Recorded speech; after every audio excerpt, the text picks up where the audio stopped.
राज्य सरकार की ओर से महापौर सौम्या गुर्जर सहित 3 पार्षदों को निलंबित करने के बाद बीजेपी आक्रामक नजर आ रही है। न्यूज इंडिया से एक्सक्लूसिव बातचीत में बीजेपी प्रदेशाध्यक्ष सतीश पुनिया ने कहा कि रविवार रात को राज्य सरकार ने मेयर और पार्षदों पर कार्रवाई की, जो कि अलोकतांत्रिक निर्णय है। कांग्रेस को हार का मलाल था और राज्य सरकार लगातार षड्यंत्र कर रही थी। सरकार के कामकाज की बानगी साफ नजर आती है। वहीं कानून प्रक्रिया के तहत बीजेपी लड़ाई लड़ेगी और पार्टी कार्यकर्ता सरकार के इस फैसले का प्रदर्शन स्वरूप विरोध भी दर्ज करवाएंगे। बीजेपी प्रदेशाध्यक्ष सतीश पुनिया से एक्सक्लूसिव बातचीत की संवाददाता लखवीर सिंह शेखावत ने। जयपुर नगर निगम ग्रेटर में हुए कथित हाथापाई के मामले के बाद अब सियासत कहीं ना कहीं गर्म होती हुई नजर आ रही है, क्योंकि राज्य सरकार ने महापौर सौम्या गुर्जर सहित 3 पार्षदों को निलंबित कर दिया है। इस पूरे मसले पर खास बातचीत करेंगे हमारे साथ है भाजपा प्रदेश अध्यक्ष डॉक्टर सतीश पुनिया। पुनिया साहब, क्या कहना चाहेंगे? महापौर और 3 पार्षदों का निलंबन हुआ है। अलोकतांत्रिक है और सरकार की बदनीयती है। और सरकार बहुत शुरू से ही ऐसा लगता था कि जयपुर ग्रेटर निगम की हार को पचा नहीं पा रही थी। राजधानी में उनकी नाक के नीचे बीजेपी का जीतना ये कांग्रेस के खिलाफ था और ये जनादेश था। इससे आहत होकर वो शुरू से ही इस तरीके के मुद्दे ढूंढते रहे। अधिकारियों के बीच में, जनप्रतिनिधियों के बीच में टकराव होता रहा, लेकिन सामान्य वाद विवाद को अपराधों में तब्दील करना, आपराधिक मुकदमों में तब्दील करना, ये सरकार की नीयत पर शक पैदा करता है। बिना सुनवाई के निलंबन करना ये सरकार को सीधे सीधे आरोपित करता है।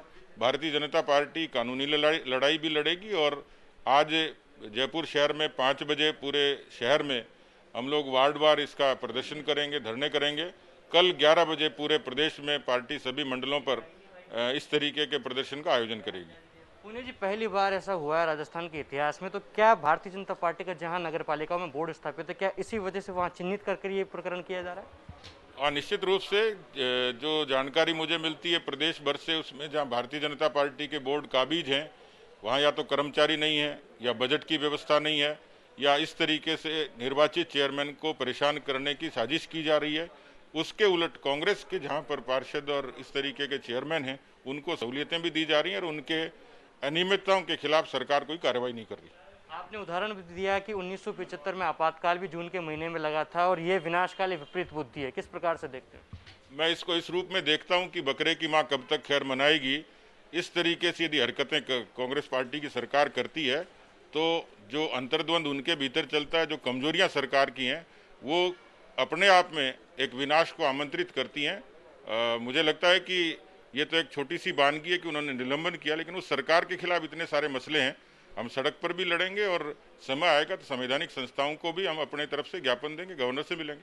क्या लीगली भी कोई एक्शन भारतीय जनता पार्टी लेने वाली है? कानूनी तौर पर कार्रवाई कर रहे हैं, बातचीत कर रहे हैं।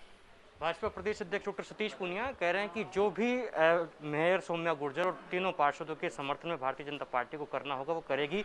धरातल पर भारतीय जनता पार्टी विरोध प्रदर्शन भी करेगी और न्यायिक तौर पर भी legally action Bharatiya Janata party लेने वाली है। और साफ तौर पर कहना है कि अलोकतांत्रिक निर्णय राज्य सरकार ने लिया है और ये राजस्थान के इतिहास में पहली बार ही हुआ है, जो कि बेहद ही चिंताजनक और दुर्भाग्यपूर्ण है। कैमरा सहयोगी दिनेश पारिक के साथ लखवीर सिंह शेखावत, न्यूज इंडिया, जयपुर।